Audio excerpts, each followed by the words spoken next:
Hey, you, it's a blind life.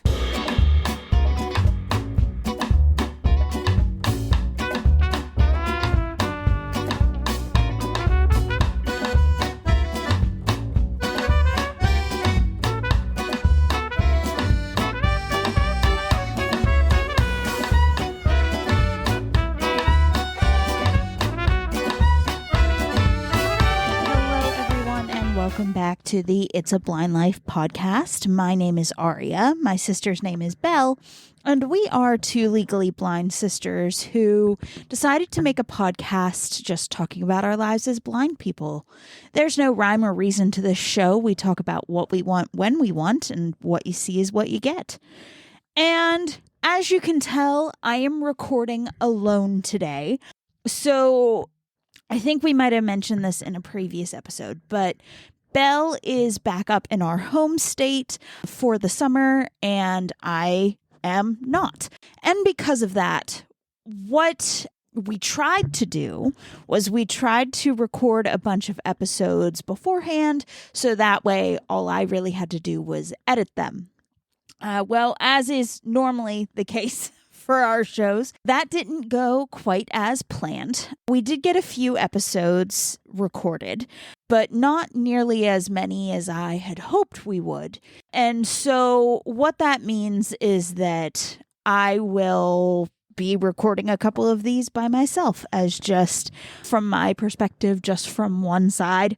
That being said, we do apologize for skipping the month of May, but again, it got too crazy with Belle getting done with finals and school things, and then I had some traveling to do, and then we traveled back up home for our annual eye doctor appointment and all of that jazz, and there was just a lot going on, and it was one of those I could try to push through and put something out, but it was too much. I couldn't. I needed time to rest.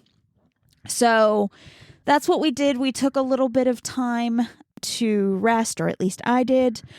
Belle kind of had to jump right into her summer internship, and she's currently not feeling too great and has to go see a couple doctors about what's going on. So yeah, it's been a lot going on. But what we had planned to do for the month of June, for that episode, was we planned to do a Father's Day episode, essentially. And talking about some of our favorite stories dealing with Dad and our vision and all that jazz. Now, Belle could not think of any of her favorite stories, and because, like I said, she's having to see some doctors, she's been in a lot of pain, and she's been dealing with her internship and a lot of other craziness. Completely understand. And honestly, I was having one of those. Have you ever had the thing where someone asks you hey, what's your favorite movie or your favorite music, or what your favorite story about XYZ, and you all of a sudden you have those favorite things, but you cannot think of them for the life of you. You've never once listened to music, you've never once watched a movie, you have no favorite stories. The list goes on and on. Yeah, that is very much what happened to me with trying to figure out some favorite stories. So I asked my dad as a final last resort as to what some of his were. And he was thinking about it, but then everything kind of happened with Belle, and with Belle being sick and currently in the hospital, actually. He hasn't really gotten back to me on that, but the two that he listed off the top of his head are stories that we probably have told before. But at the same time, I figured it doesn't hurt to just kind of tell them again, put them in one place as kind of, trying to do this kind of Father's Day episode. So the first story that my dad mentioned was one that it happened when I was little. Well, actually, both of these stories did, but the first one I think happened first in time compared to the second story. And because it happened when I was little, I don't remember it, and I might not have even, for the one, I definitely don't think I was a part of, the incidents that happened. Don't really remember it all that well. But essentially, for some odd reason, my parents had to meet with an advocate. I don't know why. I don't know if it was one of those, hey, we just found out you have a disabled child, so here's someone that can help you get what you need through the school. I'm really not quite sure what what the deal with that was, but all I know is that my dad told me it was an advocate. And one of his favorite stories is that, this advocate was asking them a lot of questions. They asked my parents, how do you punish your child, essentially?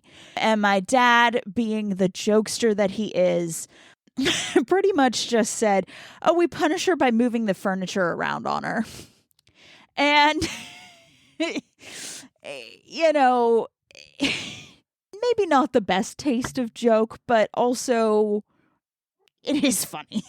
I'm sorry, it is kind of funny, especially because it's not true. They never did anything like that. I know when both my parents found out that, because when I was little, I liked to crawl around on all fours, even when I was older than you're supposed to be crawling around on all fours. And they thought because I loved animals, they thought that I was just playing. And turns out the doctors and such were just kind of play might be part of it, but also she's crawling around because it's easier for her to see the floor when she's, right up close to it and is crawling on the floor. And so both parents have always been very understanding of that to the best that they can.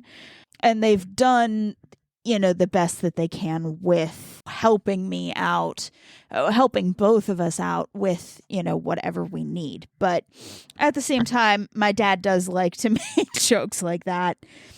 It is what he does. And then the other story that he loves to tell, or he finds very, very funny, is that at the end of my kindergarten year, we went down to Disney.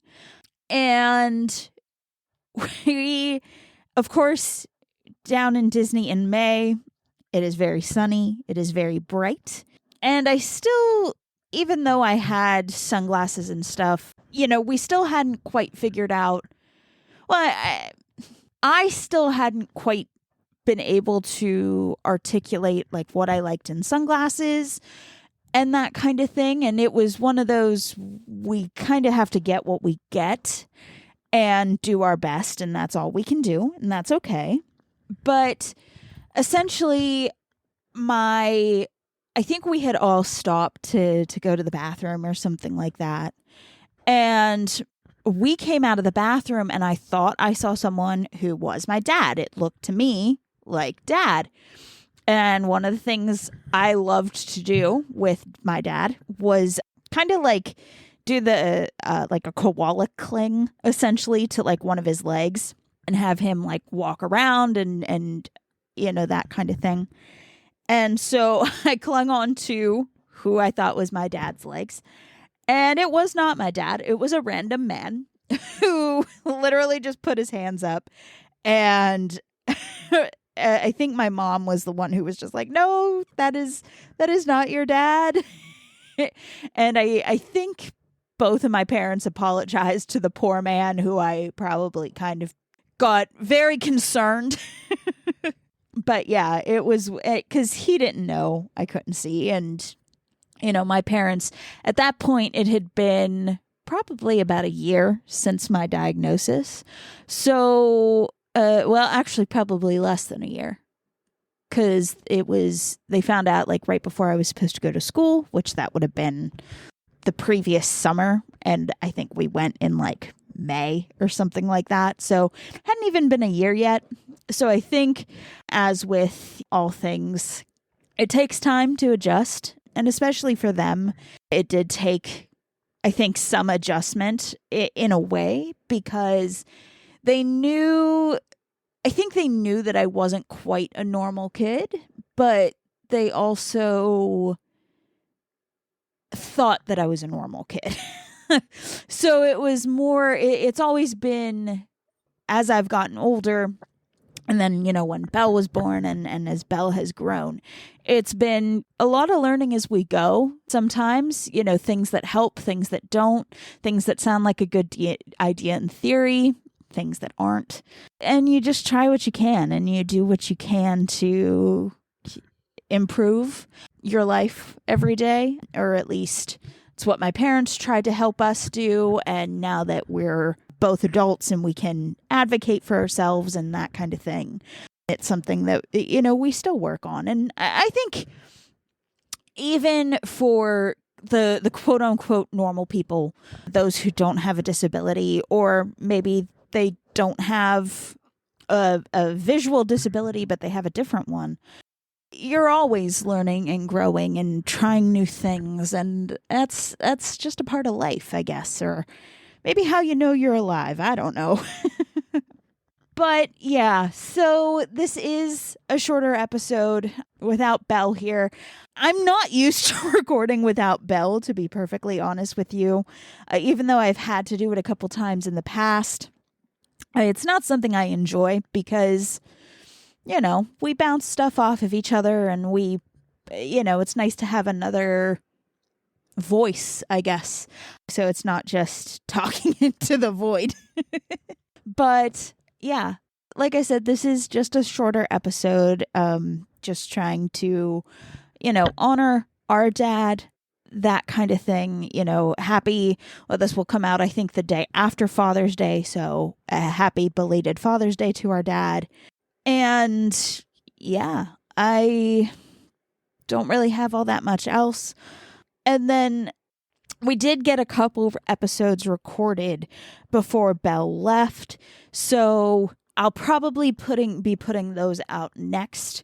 So you'll essentially be going back in time a little bit, but from this episode, but also the points that we typically try to talk about are kind of timeless. So it's okay that it's a little mixed up. And then there might be one more episode of just me. There might be two. I'm not sure. It'll all depend on what happens with Belle right now and when Belle is coming back, because a lot of things are up in the air. A lot of crazy things have happened. A lot of things are subject to change, and I'm not sure if she'll be back down like right before she starts school, or if she'll have a little bit of time. There's a lot going on, which there's always a lot going on, but sometimes the chaos is a lot more manageable than other times. And this is just, it doesn't feel like manageable chaos. It really doesn't. But we try, we do what we can. That's all we can do. So that being said, I want to thank you guys for listening today as I talked about my dad's favorite vision related stories. Of course, if you like this episode, if you like what you've been listening to, please consider following the podcast and sharing the episode with your friends.